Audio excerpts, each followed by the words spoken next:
Welcome to the Real News. I'm Eddie Conway, coming to you from Baltimore. I'm now in the Conscious Head Barbershop in East Baltimore, and I'm talking to some of the patriots about the murder rate, which have just recently passed 200, and I'm asking them how this is impacting them. Why do you think it's such a high murder rate? I mean, what do you think is causing this? Do you have any idea why this violence is at this level in this particular city that's just a little over 500,000 people?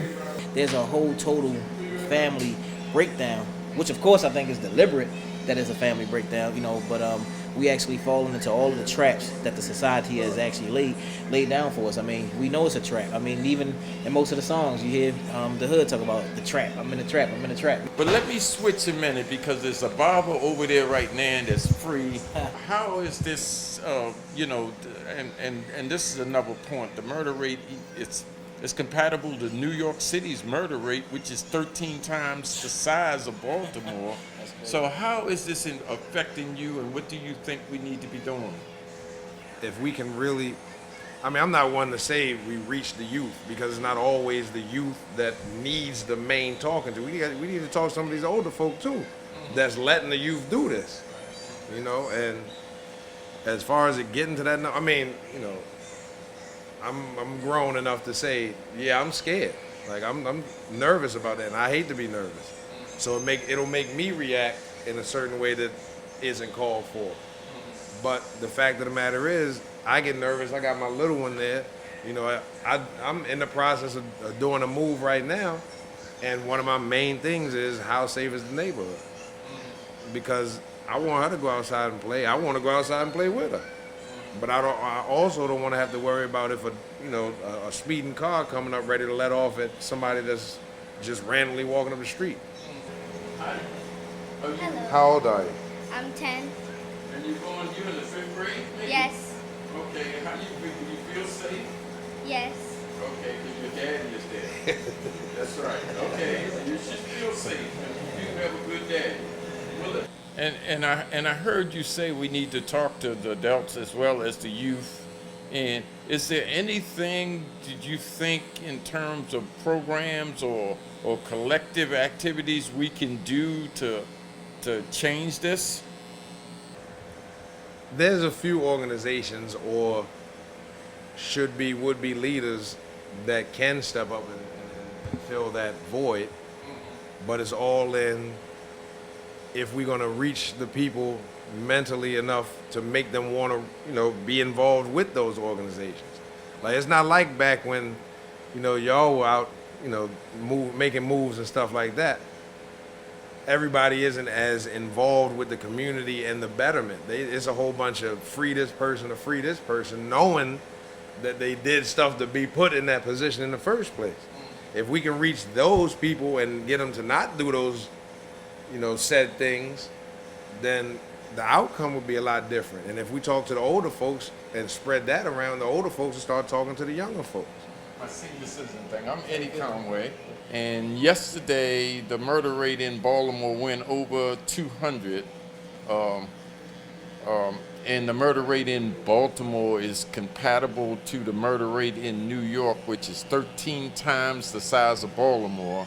And I'm wondering, you being a young man, how do you see this murder rate? Is it affecting you, impacting you, your family, what you do, your job, etc.? Can you share your opinion? How is this impacting you? Yeah, I feel as if the murder rate in Baltimore going up has impacted my family, as not so much my family directly, but like what I can do outside the house. And I like to go out with my friends, but I can't do that as much because they feel it's not as safe as it used to be. So on that aspect, it does affect my family. It starts with the neighborhoods. It starts with the role models. You gotta have these good people in your neighborhoods. You gotta have role models. That's the only way you can they can get better. I mean, it's pretty bad. It's pretty bad. One of my close cousins was murdered this year, a couple of months ago, or about a month ago. And I mean, I've seen a lot of death growing up in this city, but this was probably the first one that really impacted me close like that. I really don't know how to digest it. I'm lost right now, really, to tell you the truth. So I'm just really trying to stay protected. I'm on the defense, 100% right now. So I'm just trying to protect my little family, and I don't know. They got me so I'm so in the struggle right now by just trying not to fall off the edge. Just doing the best that I can. That's all. What do you think is causing this spike in the murder rate? One thing I noticed is all of the people. A lot of the people in the city is getting pushed to certain areas.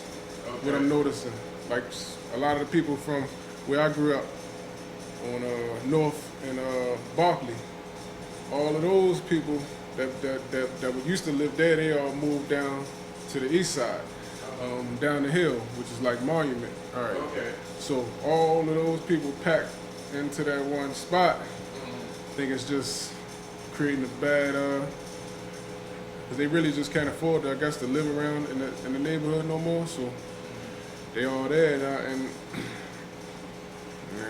I guess they result into other stuff, and it's just creating a high stress environment. Thank you for joining me at The Real News.